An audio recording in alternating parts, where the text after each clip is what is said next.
ज्ञानात्माओं, गीता जी अध्याय नंबर 7 के श्लोक नंबर 18 में कहा है गीता ज्ञानदाता ने कि ये ज्ञानी आत्मा है तो उदार, उदार माने अच्छी है, नेक आत्मा है, लेकिन इनको तत्वदर्शी संत ना मिलने के कारण ये मेरे वाली अनुत्तम अर्थात यूजलेस इस घटिया गति में ही सचित रहे। अब यहां गीता ज्ञानदाता अपने से मिलने वाली यानी ब्रह्म साधना से होने वाली गति अर्थात मोक्ष को भी अनुत्तम बता रहा है। अनुत्तम माने व्यर्थ, घटिया, क्योंकि जन्म मृत्यु नहीं समाप्त हो सकती। जैसे श्रीमद् भगवत गीता अध्याय नंबर 4 के श्लोक नंबर 5 और 9 में, गीता अध्याय नंबर 2 के श्लोक 12 में, गीता अध्याय नंबर 10 के श्लोक नंबर 2 में गीता ज्ञानदाता कहता, अर्जुन तेरे और मेरे बहुत जन्म हो चुके, तू नहीं जानता मैं जानता। यूं ना सोच कि हम आज ही हुए हैं, आगे भी होंगे और पहले भी हो चुके हैं। इससे सिद्ध हो गया कि गीता ज्ञानदाता ये ब्रह्म है और ब्रह्म की पूजा करने वाला उसका पुजारी भी जन्म मृत्यु में ही रहेगा, क्योंकि वो उसका उपास्य इष्ट भी जन्म मृत्यु में है ब्रह्म। तो इससे भी आत्म कल्याण नहीं हुआ। गीता अध्याय नंबर 8 के श्लोक नंबर 13 में गीता ज्ञानदाता कहता है कि ओम इति एकाक्षरम ब्रह्म विहारण माम अनुसमरण ये परियाति तजन देहम सयाति परमाम गति। मुझ ब्रह्म का केवल एक ओम मंत्र है, नथिंग एल्स, और जो उच्चारण करते हुए इसका सेवन करता हुआ शरीर छोड़कर जाता है, सयाति परमाम गति। वो ओम से अर्थात ओम है ब्रह्म का मंत्र, ब्रह्म की साधना, ओम से जो गति होएगी वह गीता ज्ञानदाता वाली गति है। ओम से जो गति होगी वो क्या होगी? ओम ब्रह्म की उपासना का मंत्र है और ओम मंत्र से ब्रह्मलोक प्राप्ति होगी। गीता अध्याय नंबर 8 के श्लोक नंबर 16 में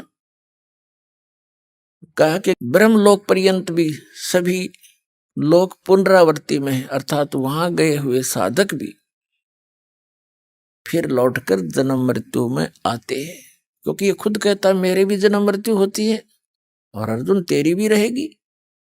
तो इसे सिद्ध हो गया गीता अध्याय नंबर 7 के श्लोक नंबर 18 में गीता ज्ञानदाता अपनी गति को यानी अपनी साधना से होने वाले जितना भी से लाभ मिलना है ब्रह्मलोक प्राप्ति, उसको भी अनुत्तम यानी अति व्यर्थ, अति घटिया, अति अश्रेष्ठ बता रहा है।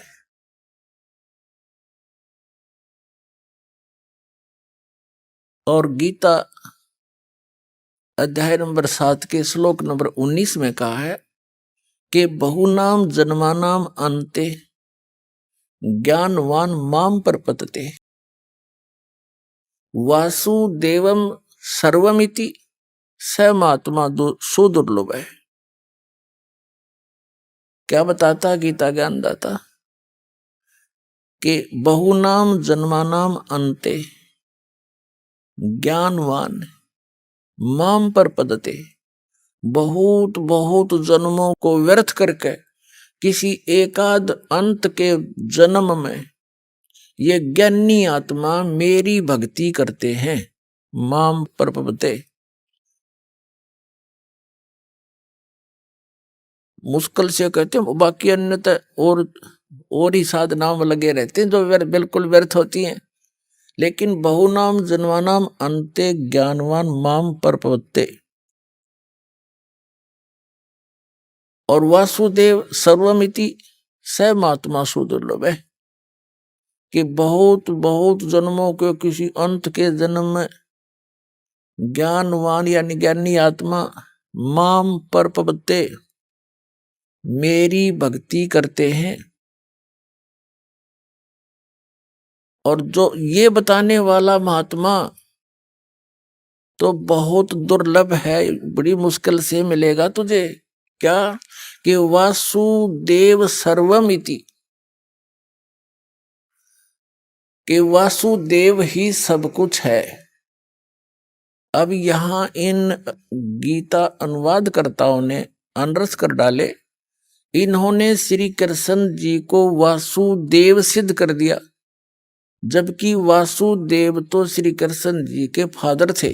और वासुदेव नाम इन्होंने कहां से रखा? वेदों से। वेदों में वासुदेव का अर्थ है वो परमात्मा जिसका सबके ऊपर कंट्रोल हो, ओवरऑल कंट्रोलर, यानी कुल का मालिक, नॉन एज वासुदेव, उसको वासुदेव कहते हैं।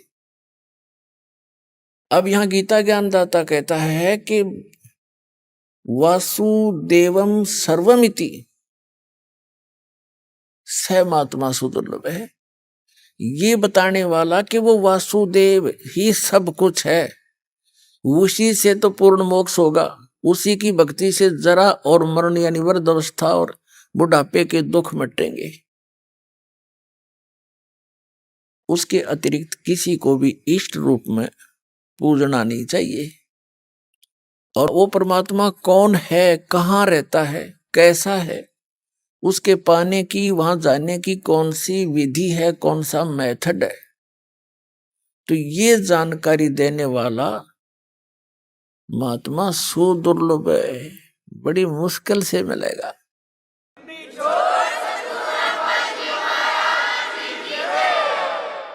एक समय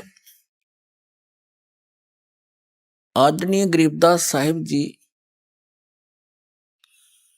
को वो पूर्ण परमात्मा परम अक्षर ब्रह्म मिले, जिसमें आदरणीय गरीबदास साहिब जी गांव छुड़ानी, जिला झज्जर, हरियाणा वाले 10 वर्ष के बालक थे। खेतों में अपने गौवें चरा रहे थे, अपने ही खेतों में। ये किसान घर में जन्म था। आदरणीय गरीबदास साहिब जी गांव छुड़ानी, जिला झज्जर में एक जाट किसान परिवार के अंदर जन्मे थे। बहुत बड़े जमींदार थे ये, 1400 एकड़ जमीन थी इनकी। और अपने ही खेतों में अपने ही गौओं को चरा रहे थे। कुछ सहयोगी और भी पाली नौकर थे, कुछ दूसरे गांव के अन्य साथी पाली भी वहां गौएं चरा रहे थे। पूर्ण परमात्मा अपने विधान अनुसार वो कबीर परमेश्वर सतपुरुष परम अक्षर ब्रह्म सतलोक से चलकर आया, जो विधान है उस परमात्मा का। और यहां आता किस उद्देश्य से? वो तत्व ज्ञान बताता है। ऋग्वेद मंडल नंबर 9 सूक्त नंबर 86 के मंत्र 26 और 27 में स्पष्ट किया है कि वो कबीर देव, कबीर साहब, कबीर परमात्मा ऊपर तीसरे मुक्ति धाम में रहता है, सतलोक में। और सतलोक के भी तीसरे फिर भी पृष्ठ में उस भाग में रहता है, एक बहुत बड़े गुम्बद में, बहुत बड़े आसन के ऊपर, सिर पर छत्र है और मुकुट पहने है, राजा के समान सिंहासन पर विराजमान है वो परमात्मा। और वहां उसका एक रोमकूप में करोड़ सूर्य मिला दे, करोड़ चंद्रमा, ऐसी शोभा है उस बालक की। लेकिन यहां जब आते हैं, अपने उस शोभा को हल्का करके, सरल करके उस स्वरूप को आते, नहीं तो एज इट इज आ जावे तो हम उसको उनको देख नहीं सकते, चरम दृष्टि देख नहीं सकती। तो अपने रूप को सरल करके यहाँ आते हैं और उन श्रेष्ठ आत्माओं को मिलते हैं जो दृढ़ भक्त होते हैं। उनको किस उद्देश्य से मिलते हैं? उनको तत्व ज्ञान से परिचित कराते हैं। उपदेश करने के उद्देश्य से वो परमात्मा सतलोक से चलकर आते हैं, सह शरीर आते हैं और अच्छी आत्माओं को मिलते हैं, फिर उनको अपने से परिचित कराते हैं, अपना ज्ञान देते। ऋग्वेद मंडल नंबर 9 सूक्त नंबर 86 के मंत्र 26 और 27 में, ऋग्वेद मंडल नंबर 9 सूक्त 82 के मंत्र 1 से 3 में, ऋग्वेद मंडल नंबर 9 सूक्त 94 के मंत्र 1 में, 94 के 1 में, ऋग्वेद मंडल नंबर 9 सूक्त 95 के मंत्र 2 में, ऋग्वेद मंडल नंबर 9 सूक्त 1 मंत्र 8 और 9 में, ऋग्वेद मंडल नंबर 9 सूक्त 20 मंत्र 1 में, ऋग्वेद मंडल नंबर 9 सूक्त 96 के मंत्र 16 से लेकर 20 तक, और भी अनेक स्थानों पर भरे पड़े हैं कबीर परमात्मा की महिमा से वेद। क्योंकि परमेश्वर ने धर्मदास साहिब जी से कहा था कि धर्मदास ये वेद मेरा भेद है, मैं ना मिलूं वेदन के माही, और जौन वेद से मैं मिलूं ये वेद जानते नहीं। ये चारों वेद मेरी महिमा का गुणगान करते हैं, लेकिन इस वेदों में वर्णित विधि से मेरी प्राप्ति नहीं हो सकती। मेरी प्राप्ति जिस वेद से होगी वो वेदों वर्णन नहीं है, वो वेद जानते नहीं। वो कौन सी है? जो गीता जी अध्याय नंबर 4 के श्लोक नंबर 32 में कहा है कि वो सच्चिदानंद घन ब्रह्म की वाणी में वो कंप्लीट ज्ञान है भगवान के पाने का, और सभी धार्मिक यज्ञों की यथार्थ जानकारी है। तो वो परमात्मा उस विधान अनुसार अच्छी आत्मा आदरणीय गरीबदास साहिब जी उस नेक आत्मा को मिले, सचखंड लेकर गए, सतलोक दिखाया, सब ब्रह्मांड दिखाए, जहां मालिक रहते हैं वो सतिथि दिखाई, वहां हंस कैसे रहते हैं, वहां कैसी सृष्टि है, वहां सदाबहार वृक्ष है, सुंदर सुंदर पहाड़ हीरे पन्नों से जड़े हुए, यहां तो पत्थरों के पहाड़, वहां हीरे पन्नों के जुहारातों के पहाड़ हैं, और किसी चीज का अभाव नहीं, वहां कोई पदार्थ खराब नहीं होता। जैसे गंगा जैसी दरिया, वहां पर अमृत सरोवर भरे पड़े हैं। गंगा जो जल है, गंगा दरिया, ये जल वहां से आया सतलोक से। एक एग्जाम्पल दिया दाता ने कि मेरे बच्चे पहचान सके सच्चाई को, यदि ये गंगा जल ना होता यहाँ पर, तो ये उदाहरण नहीं दे सकते थे, कि बता नहीं सकते थे हम कि वहां पर ऐसे पदार्थ है जो कभी खराब नहीं होते। अरे यदि से खराब लोक में भी खराब ना होता गंगा का जल, और वो तो बहुत बेस्ट वातावरण है, बहुत सुंदर एटमॉस्फेयर है वहां का। तो दूध दही और इनके भंडार भरे रहते हैं वहां पर, बहुत बड़े बड़े सरोवर हैं, वो कभी पदार्थ खराब नहीं होते, अमृत सरोवर हैं, और सदाबहार वृक्ष से बहुत बड़े बड़े आपके मकान खाली पड़े जहां से तुम आए थे, ये सत्य कर मान लेना।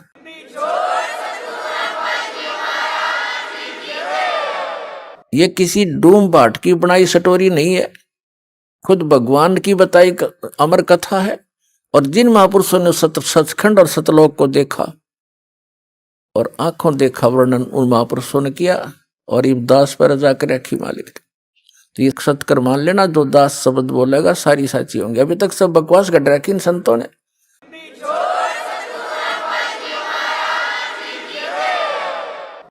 इन कबीर पंथियों को नहीं मालूम, अटपट मारते हैं। सतलोक में प्रकाश ही प्रकाश है, आत्मा जाकर मिल जाती है। एक आधा थोड़ी सी चतुरता दिखाता है कि उसमें बिंदु टाइप आत्मा मछली की तरह घूमती रहती है, वो प्रकाश ही सतलोक है, वही सतपुरुष है, वही सतनाम है।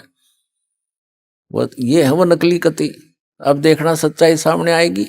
परमात्मा ने कहा था कि 33 अरब ज्ञान हम बाखा, और मूल ज्ञान हमने छुपा कर रखा।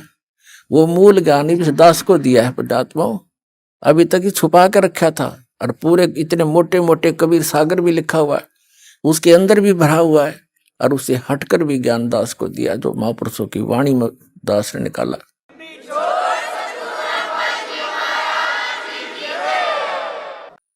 तो जो प्रसंग हम कर रहे थे कि बहुनाम जन्मानाम अंते ज्ञानवान माम प्रपद्ये वासुदेवम सर्वमिति स महात्मा सुदुर्लभ है। इस प्रसंग को बताते हैं। जब परमात्मा वहां आए, गरीबदास जी को मिले, तो पालियों ने कहा था कि महाराज भोजन पालो। कबीर परमेश्वर एक साधु के रूप में थे, वो परम अक्षर ब्रह्म जिंदा महात्मा के रूप में। परमात्मा ने कहा था कि भाई मैं भोजन नहीं खाता, अपने गांव से छक के आया हूं मैं सतलोक से। तो उन्होंने हट किया था कि जी दूध तो पीना पड़ेगा, हम अतिथि को ऐसे जाने नहीं देंगे। तो परमेश्वर ने कहा था भाई मैं कुंवारी गाय का दूध पिया करूं, अगर अतिथि सत्कार करना चाहते हो तो कुंवारी गाय का दूध पिया करूं, मैं पिला दो। तो बड़े बड़े पाली थे 50-40 साल के, वो कहने लगे बाबा जी तेरी नींद को ना दूध पीने की, बकवाद करते हो आप, तो मजाक करते हो हमारा। गरीबदास जी 10 वर्ष के बालक थे, उनकी एक प्रिय बछिया थी गाय कुंवारी, उसको पकड़ लाए और कहने लगे महाराज जी दूध कैसे देगी। बच्चा तो है नहीं, इसको जन्म तो इसे माँ तो बनी नहीं है। तब कबीर साहब ने कहा कि कोई पात्र है तुम्हारे पास जिसमें दूध निकाल लाएंगे।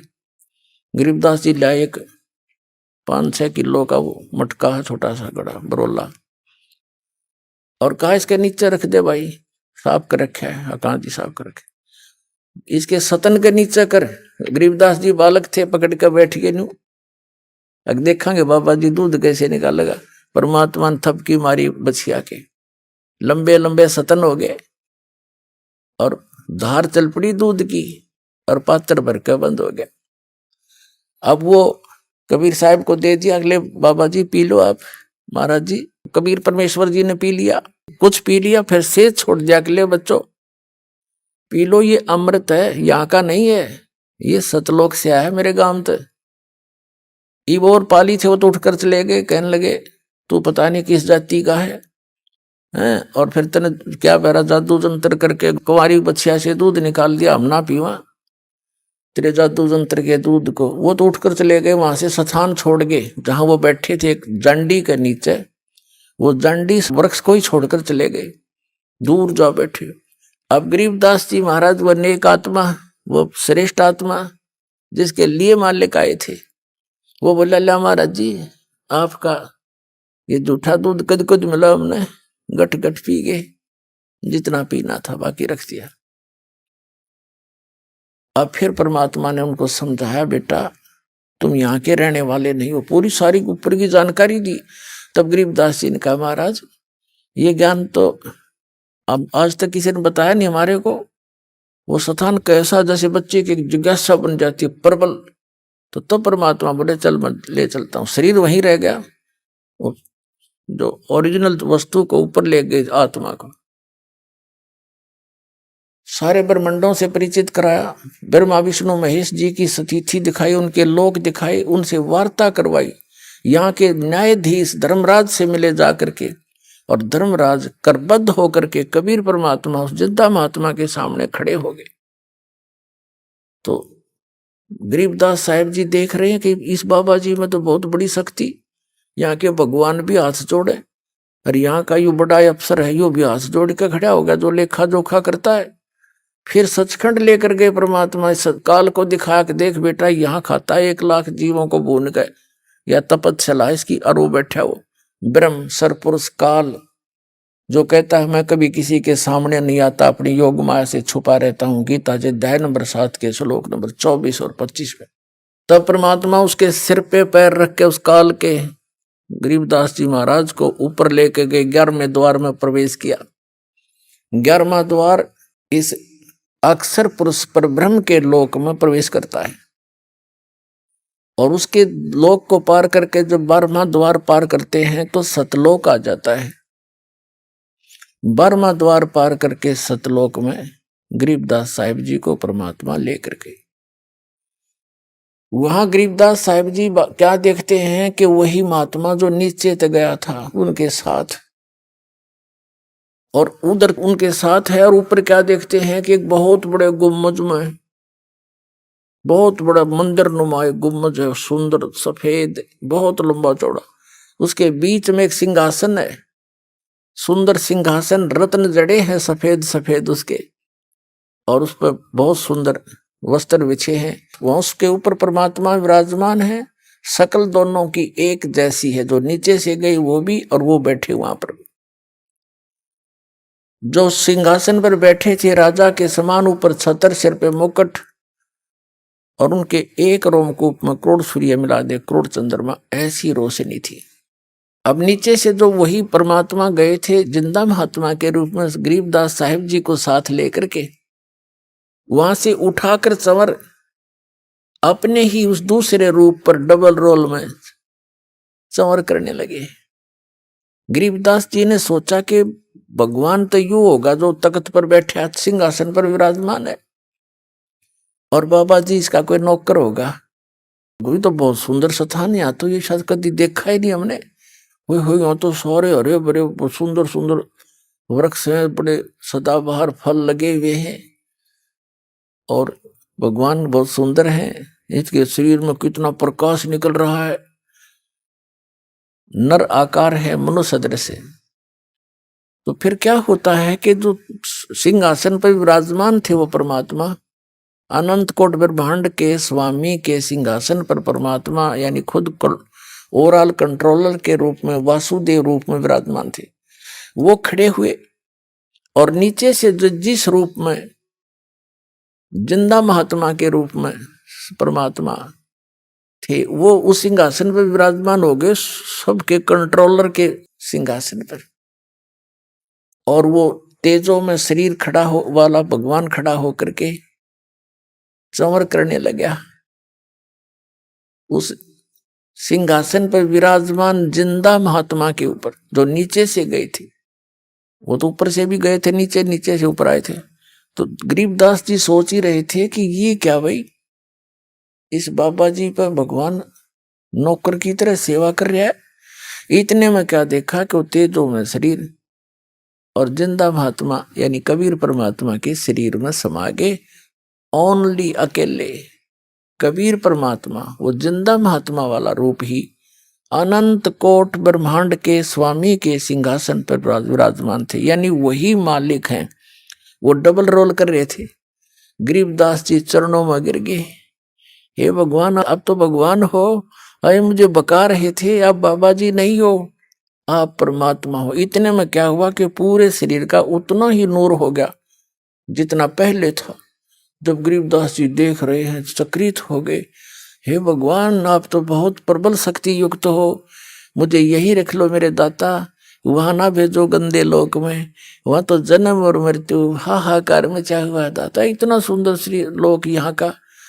तब परमात्मा ने कहा बेटा तुम वापस जाओ, जब तुम यहाँ थे आप भक्ति युक्त थे, वहां जाकर आपने अपनी भक्ति नष्ट कर दी, वो सारा खजाना खत्म कर दिया जो यहाँ से लेकर गए थे।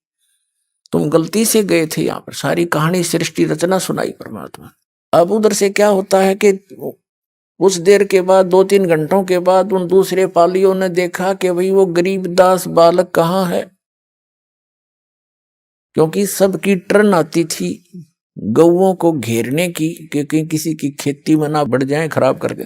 तो उनकी अपनी अपनी ड्यूटी होती थी, 1 घंटे किसी की, 1 घंटे उसकी, 1 घंटे इसकी। जब गरीबदास जी का नंबर आया, उसकी बारी आई, तब उसकी खोज हुई कि कहाँ वो, बुला उसको, अपनी पारी पर खड़ा होगा। उसको जाकर देखा कि वो तो बैठा है जैसे महात्मा बैठा है, आसन पद्म लगा के।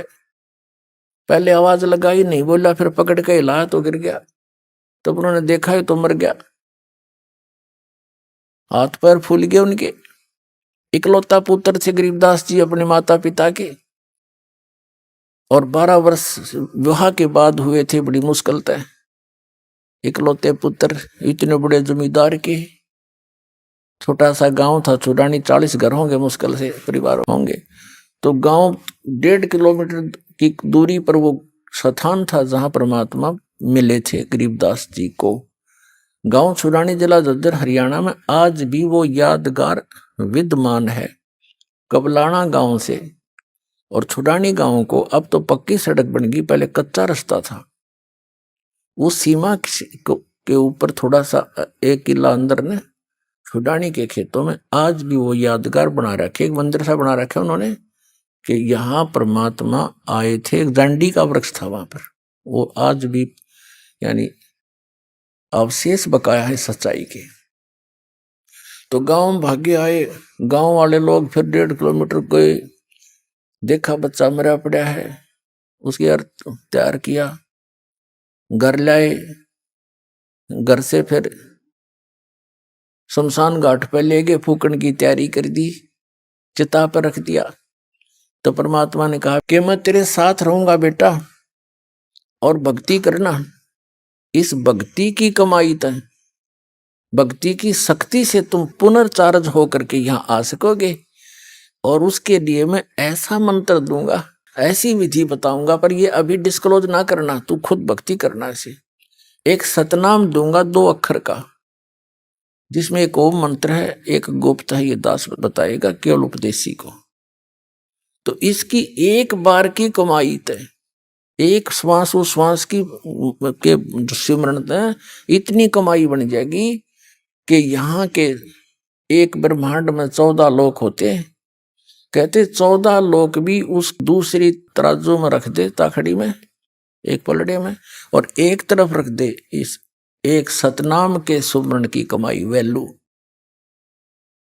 और 3 लोक, ये पृथ्वी लोक और तेरा पाताल और स्वर्ग लोक धर दे पासेंगे, यानी जिसकी कोई खाता ही नहीं किसी, वो तो सौदे में कोनी उस साइड में रख दी जाती है पासेंगे। और तो ना तुले तुलाया राम रंग हरी हो। अब गरीबदास जी कहने लगे भगवान जो आपकी आज्ञा, और कहा तुम जाकर समझा जनता को, मेरा गवाह बन बेटा, तेरे भाई बहन वहां कितने कष्ट उठा रहे, सारा जीवन खो देते हैं माया के पीछे, पेट के लिए, जीविका पूरी नहीं होती उनकी।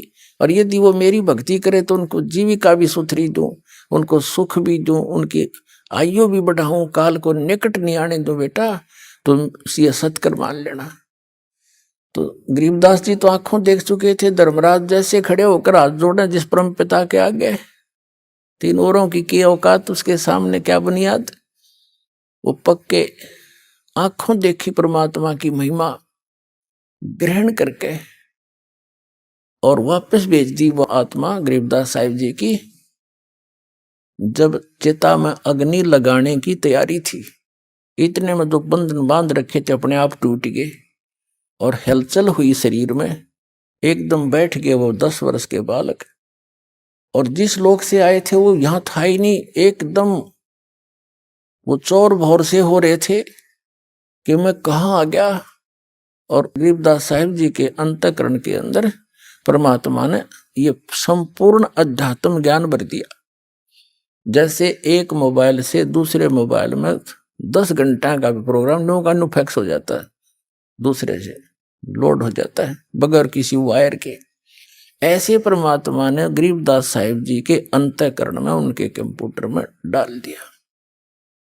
अब फिर वो वही कंप्यूटर बोले, जैसे नानक साहब जी कहते हैं, वो तो भाई जैसे चाहिदा ऐसे बुलाईदा, वो तो जिसको जैसे चाहता है उससे वैसा ही बुलवाता है। तो उस गरीबदास साहिब जी ने खड़ा होकर के जो परमात्मा से प्राप्त ज्ञान को लोकोक्तियों के माध्यम से, दोहों के माध्यम से बोलना शुरू कर दिया। किसी की नहीं सुने, ना नु बतावे, सीधे शब्दों में कित गया था, लगे बतान। अनंत कोट ब्रह्मांड का एक रति नहीं भारे, सतगुरु पुरुष कबीर हैं ये कुल के सिरजनहार। इस तरह लागे वाणी बोलने। तो गांव वालों ने सोचा लड़का पागल हो गया, जीवित तो हो गया पर यू मेंटल हो गया। उनको बावलिया कहने लगे, पागल कहने लगे। शुक्र मनाया घर वालों ने, कुल के लोगों ने, कि कोई बात ना, जैसा भी बांगा बौला पागल है, जीवित तो हो गया। या इसकी माता इस बावड़े ने देख देख कर जी लेगी ना, या बेहोश होगी थी। अब वो कहने का भाव ये है, 3 वर्ष बीत गए, ऐसे ही वो ये वाणी बोल रहे होते हैं। वो गांव वाले उस बात को समझ नहीं पा रहे, बोल क्या रहा है। यो सौदा फिर ना ही संतो, यो सौदा फिर ना ही, ये लोहे के साताव जात है काया देश राही। 3 लोक और भवन चतुर्दश सब जग सौदे आही, दुगने तिगने करे चौगने किन्हों मोल गवाई। बच्चा में बैठ कर लाग जाइए बाणी बोलने, बड़े में खड़ा हो वहां बोलने लग जाए बाणी। लेकिन सब कहने लगे मेंटल है, इतना बात करो। अरे मेंटल खुद हम, और कह उस भगवान से परिचित आत्मा को मेंटल। हमारी इतनी संकीर्ण बुद्धि है। आदरणीय दादू साहेब जी को भी परम अक्षर ब्रह्म कबीर देव जी, कबीर साहेब, वो धानक कबीर गरीबदास साहिब जी को बताया था परमात्मा ने कि बेटा मैं 120 वर्ष बनारस में रह के आया हूं, 120 वर्ष काशी में, और कबीर मेरा नाम है, और वहां जुलाहे के नाम से प्रसिद्ध था। मैं जुलाहा मेरा कर्म था, और मैं प्रत्येक युग में एक लीला ऐसी ही करता हूं कि अपनी पाने के लिए जो क्रियाक्रम उचित है एक भक्त को, और कैसी उसकी रहनी हो, कैसा उसका विचार हो, और कितनी आवश्यकताएं रखे भगत, वो मैं खुद ही एक उदाहरण दे के आता हूं कि यहाँ घने धन की जरूरत की आवश्यकता नहीं। जो भक्ति चाहता है उसने परमात्मा की इच्छा रहनी चाहिए, और जो भगवान से जुड़ गया तो उसको किसी चीज का अभाव रहेगा ही नहीं, समय आने पर सारी पूरी करता है। इसलिए हम भगवान को खोज रहे। कहते कल पे कारण कौन है कर सेवा निकाम, और मन इच्छा फल देऊंगा जो पड़े मेरे ते काम। जब भगवान के सतर का काम आओगा बेटा, नु क्यों खड़ा पाऊंगा।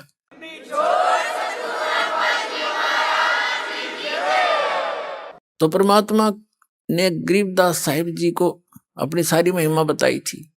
इसी प्रकार आदरणीय दादू साहिब जी भी 8-9 वर्ष के थे, 7-8 वर्ष के, और वो बच्चों में खेल रहे थे अपने गांव से बाहर। वहां परमात्मा आए इसी प्रकार जिंदा महात्मा के रूप में। उनको भी फिर ऐसे ही ज्ञान सुनाने लगे, और बच्चे तो उठ के चले गए, अकेला रह गए। दादू साहिब जी की आत्मा को भी सचखंड लेकर गए, फिर वापस छोड़ा। 3 दिन तक बेहोश रहे थे दादू जी, 3 दिन और 3 रात, फिर छोड़ा वापस। तो दादू साहिब जी ने भी आंखों देखा हाल उस कबीर परमात्मा का, कलम तोड़ महिमा गाई। आगे चल के दादू जी का फिर परंपरा चल पड़ती है, जैसे गरीबदास जी की परंपरा चली हुई है। तो उसमें संत परंपरा भी होती है, महंत परंपरा भी होती है, जिसको नाद और बिंद बोलते हैं। तो नाद परंपरा से गोपाल दास नाम के एक साधु थे दादू जी की परंपरा से, और वो वैश्य थे, जाति के बणिये थे। 60-65 साल की उम्र हो गई थी, घर त्याग चुके थे। अपना अंतिम समय परमात्मा के चरणों में बिताने के लिए वो दादू पंथ के ही से दीक्षित होकर फिर भ्रमण करते रहते थे, अपना ज्ञान का प्रचार करते रहते थे। और छुड़ानी के अंदर एक व्यक्ति उनका शिष्य था। वो गोपाल दास जी उस छुड़ाने वाले शिष्य के आगे वहां पर रुक गए, रुका करते 1-2-4 दिन।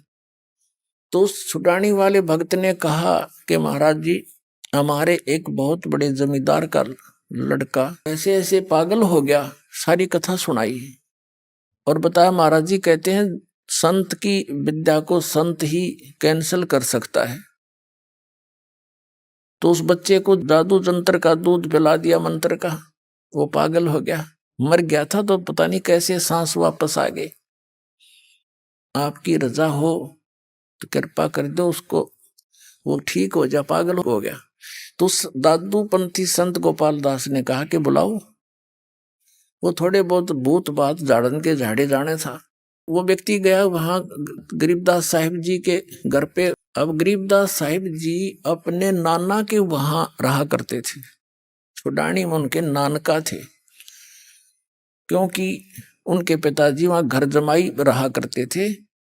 गरीबदास साहिब जी का कोई मामा नहीं था, यानी उसकी माँ का कोई भाई नहीं था, जिस कारण से सारी संपत्ति के वारिस उनके पिताजी, पिताजी के बाद वही थे अकेले।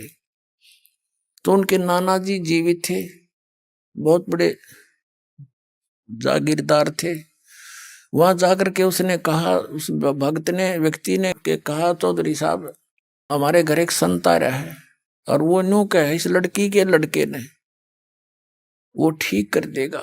संत की विद्या संत करा करें ठीक। यह बात उनका भी समझ में आ गई। उसका नाम शिवलाल था, गरीबदास जी के नाना जी का। 5-7 बड़े बड़े मौजूद से व्यक्ति इकट्ठे होकर गरीबदास साहिब जी को साथ लेकर, बालक को 13 वर्ष की आयु के थे गरीबदास जी उस समय, और गोपाल दास संत के पास ले गए और कहा महाराज दया करो, यू बालक ठीक हो जा, ये तो पागल हो गया, पता नहीं क्या क्या बोल रहा है, सारा दिन रुकता ही नहीं। हम पूछे हैं बात, यू बोल रहा है पता नहीं के गीत से गाता रहता है। अब वो तो परमात्मा से परिचित हंस आत्मा थी गरीबदास साहिब जी, भूत भविष्य की सारी जानते थे और वर्तमान की। अब उस दादू पंथी संत ने पूछा गोपाल दास ने कि बेटा कौन था जिसने तेरा जीवन बर्बाद कर दिया, क्या नाम था उसका? यानी जैसे एक बात पूछने के लिए उद्देश्य से प्रश्न किया।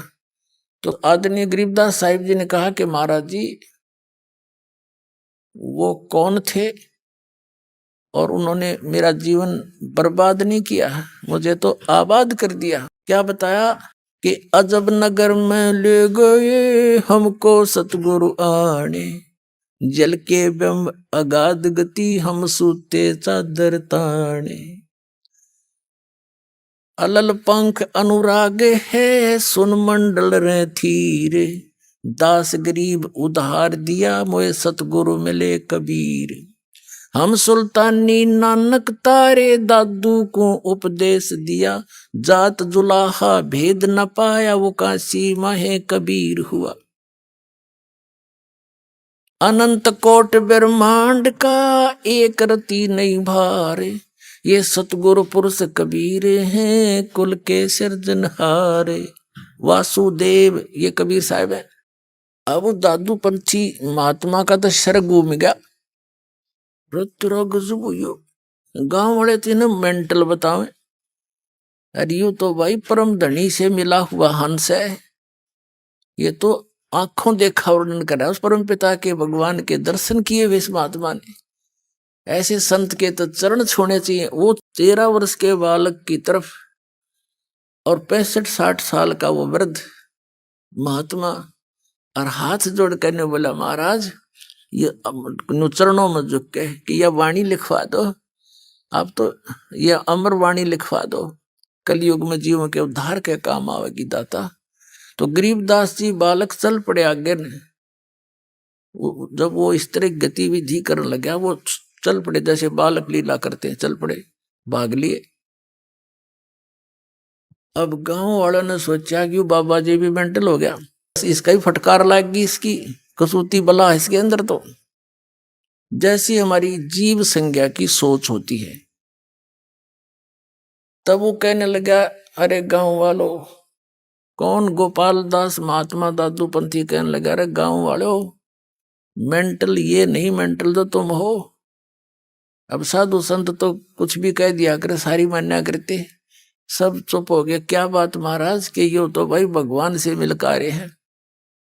जो क्या करें तू क्या नारा राम तो मिलका रहा है, यो तो राम तो मिलका रहा थारा बच्चा, और भाई तुम्हारा बीच में बोलियो मत ना, तुम अपना काम करो। उन्होंने सोची भाई इनकी बिरनिया के अटपट कर रही महात्मा क्या बात कर रहा है। वो फिर धीरे धीरे उस बच्चे को के पास गया, वो निकट जा, वो भाग ले जैसे बालक गतिविधि करते हैं, कभी इधर फर कभी इधर फर। अब तीसरे दिन जाकर गरीबदास जी ने मुंह खोला, कहा देखो गोपाल दास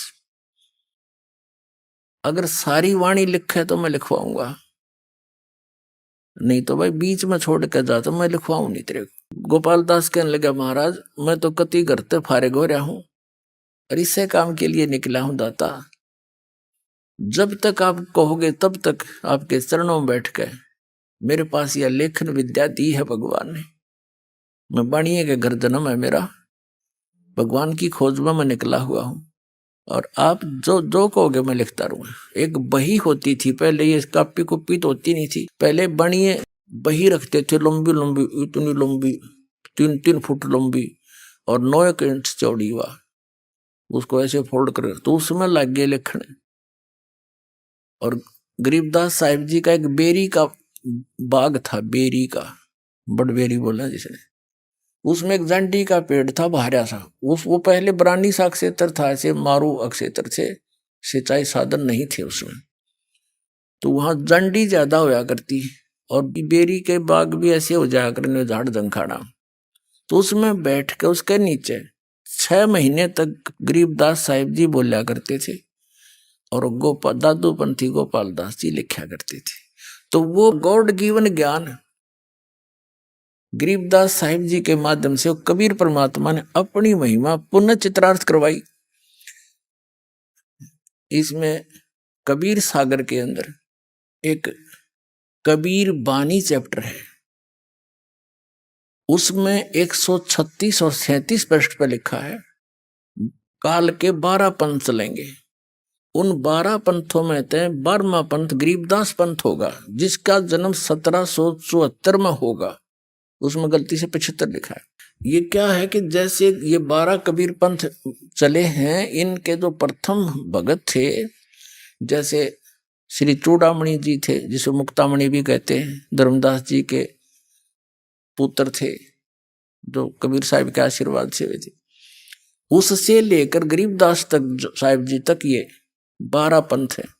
प्रथम जो हंस थे वो 1 नंबर के हंस थे, यानी परमात्मा के भेजे हुए अपने स्पेशल हंस थे। और उसके बाद फिर ये 12 और हैं, वो ऐसे ही डुप्लीकेट थे, 10 और 12वां जो थे गरीबदास जी, ये भी परमात्मा की विशेष आत्मा थी। एक तो फर्स्ट को ज्ञान दिया था, फिर इस लास्ट को दिया है। अब इस लास्ट को जो ज्ञान दिया है, इसलिए फीड कर दिया कि कभी काल ने कहा था कि 12 पंथ करूं मैं साजा, और नाम तुम्हारा ले करूं आवाजा, और 12 पंथ नाम जो ले ही मेरे मुख में आन समोही, और अनेक पंथ चलाऊं, जैसे राधा स्वामी पंथ, ये धन धन सतगुरु पंथ, जय गुरुदेव पंथ, और ये निरंकारी पंथ, और ये तो है, ये क्या नाम, बालयोगेश्वर, ये सतपाल, और आसाराम जी, और ये सुधांशु जी, और ये तो है सिद्धे रामकृष्ण के पुजारी, ये तो अंडरस्टूड है। और ये जो दूसरे पंथ काल के, ये राधा स्वामी, धन सतगुरु, जय गुरुदेव, और भिवानी वाला, जनोद वाला, ये सारे अनेक पंथों में से काल न चला रखे। सतलोक और सचखंड के नाम लेकर के, और कख पता नहीं इन्होंने उसके बारे में। तो कहने का भाव ये है कि परमात्मा ने कहा था कि धर्मदास बीच में मेरे वाले मार्ग में ये काल के पंथ ही घुसेंगे, काल के दूत, और मेरी महिमा मेरे द्वारा बोलेगी कबीर सागर की, और कबीर वाणी को कुछ ये फेर बदल करेंगे अपनी अनजान बुद्धि के अनुसार। तो यथार्थ ज्ञान को ये खत्म कर देंगे अपने आत्माओं। जो आरती हम करते हैं कबीर परमात्मा की, ये ना कबीर सागर में, ना कबीर साखियों में, ना कबीर शब्दावली में, और न ही कबीर बीजक में। तो वो अंश निकाल दिया इन्होंने। वो एक बहुत पुराना कबीर सागर, उसके अंदर से ये ली गई थी, आज से 250 वर्ष पहले ये वाणी लिखी, और वो अब है नहीं। तो इन काल के दूतों ने जहां जहां इनके नहीं समझ में आई, उसको कुछ निकाल दिया, कुछ में फेर बदल कर दी, कुछ न्यो की न्यो छोड़ दी, जो इनका समझ में नहीं आई, तो वह भी बची रहेगी परमात्मा की कृपा से। तो उसमें कहा है कि बर में पंथ प्रगट हुआ मेरी वाणी, और शब्द हमारे का निर्णय ठाड़ी। पर में पंथ में मेरी महिमा की वाणी पुनः प्रगट होएगी उस बार में पंथ के प्रवर्तक द्वारा, और अक्षर घर का मरम नहीं पावे 12 पंथ हमी को धावे। क्योंकि ये सभी 12 के 12 पंथ, गरीबदास पंथ तक सभी मेरी ही महिमा करेंगे। कबीर साहब हैं, कबीर सतगुरु हैं, लेकिन सतलोक नहीं जा सकते, क्योंकि इनको यथार्थ ज्ञान नहीं हो सकता। जब तक कलयुग 5500 वर्ष नहीं बीतेगा, तब तक धर्मदास या ऐसी स्थिति रहेगी। जब कलयुग 5500 बीत जाएगा, तब क्या लिखा है कि उस समय डिक्लेयर करेंगे, सारे ज्ञान को ओपन करेंगे, और नए सिरे से इसका बिल्कुल सुचारू रूप बनावाएंगे। और बर्म में पंथ में आगे चल के हम ही आवेंगे, मैं ही जाऊंगा, और फिर सब पंथों को खत्म करके एक पंथ चलावेंगे। तो ये दास भेज दिया उस परम पिता ने, उसी गरीब दास वाले पंथ में, बाद में पंथ में। तो गरीबदास जी ने जो ज्ञान दिया, उसको गरीबदास पंथी भी नहीं समझ सके। कबीर परमात्मा जी ने जो ज्ञान दिया था कबीर सागर के अंदर, कबीर पंथी नहीं समझ सके। कबीर साहब को सतगुरु बताते हैं, एक संत बताते हैं, और परमात्मा को भिन्न बताते हैं। इन कख दाना परमात्मा को, ते काल के दूत थे सारे, और ये खुद मालिक है। कबीर सागर में लिखा, धर्मदास जी जब सतलोक में लेकर गए और तो वापस छोड़ा, तो वहां देखा वही परमात्मा जो नीचे से गए थे, वही सिंहासन पर विराजमान थे, अनंत कोट ब्रह्मांड के सिंहासन पर। और वहां पर सब बाग बगीचे, और भगवान के सिर पर मुकुट था, ऊपर छतर था, और सब गाते बजाते गए। सब ने गले में सुंदर हीरे मोतियों की माला पहन रखी थी, सब जो वहां भगत पहले मुक्त होकर चले गए या पुराने आदिवासी वहां के हैं तो वहां रह रहे थे, सारी विस्तार बता रखा। अरे ये अज्ञानी कबीरपंथी ने हो गए, वहां चेतन प्रकाश है बस, उसमें बिंदु टाइप आत्मा घूमती है और कुछ नौके उसमें जाकर मिल जाती है, बस चेतन प्रकाश में प्रकाश मिल गया, खत्म। तो इन्हें खाक ज्ञान था। तो परमात्मा ने कहा था बर में पंथ प्रगट हो मम्माणी, और बर में पंथ हम ही चले आवे आगे चल के, उसमें नहीं क्यों 12 पंथ तक कह दिया कि ये तो अस्थिर घर का मर नहीं पावे, और ये 12 पंथ हम ही को जावे। बर में पंथ, फिर आगे जो पंथ चल चुका होगा, जब 5500 वर्ष बीत जाएंगे तब मैं आऊंगा, भेजूंगा अपना हंस। तो ये गरीबदास साहिब जी के द्वारा ये अपनी महिमा की वाणी परमात्मा ने फीड की, और वो गरीबदास साहिब जी ने लिपिबद्ध की, और आज वो हमारे पास उपलब्ध है। एक और बताऊं आपको कथा कि गरीबदास पंथ में दास का अच्छा समय बीता है। सन 1988 से लेकर 1999 तक गरीबदास पंथ में 11 वर्ष दास रहा, उनके खूब उन महंतों से, संतों से और वहां के सब से मिले। तो वहां एक विशेषता थी कि ये सख्त हिदायत थी उनको कि गरीबदास जी महाराज ने जो वाणी बोल रखी है, इसमें किसी ने फेरबदल भी कर दी ना, उसको बहुत हानि होगी। एक संत ने ऐसा कर दिया था, कुछ उसमें कुछ ऐसी कड़वी करड़ी करड़ी बातें लिख रखी थी, उसने निकालने की चेष्टा की थी, उसको अधरंग मार गया, उसका सब कह भय हो गया, उन्होंने नहीं मात्रा भी छेड़ी। फिर ये कारण क्या था कि परमात्मा को पता था काल के दूत गड़बड़ फेर कर देंगे, बनी बनाए काम ने बिगाड़ देंगे। ये सन 1727 में परमात्मा मिले थे गरीबदास साहिब जी को, और सन 1730 के अंदर यह वाणी लिपिबद्ध की गई थी। अब ये लगभग 250-300 वर्ष हो गए लग, तो उस समय यह लिखी गई। तो अभी तक यह कति सुरक्षित थी, और यह नो की नो हमारे पास आएगी।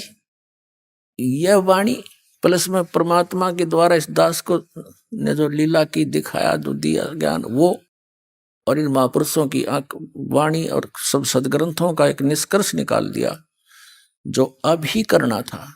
कहते हैं 9 मन सूत उड़ जिया, ऋषि रहे जखमार, और सतगुरु ईसा सुलझा दे उलझन दूजी बार। कबीर सागर के अंदर कबीर वाणी चैप्टर है, एक अध्याय है, उसके 134 पृष्ठ पर कहा है 12 तो ये है 13वां वंश आवेगा, 13वें वंश में ये 12 वंश है। 12वें वंश प्रगट हो उजियारा, और 13वें वंश मिटे सकल अंधियारा। ये 13वां वंश ये दास है, इस सारा अज्ञान समाप्त कर दिया, प्रत्यक्ष कर दिया।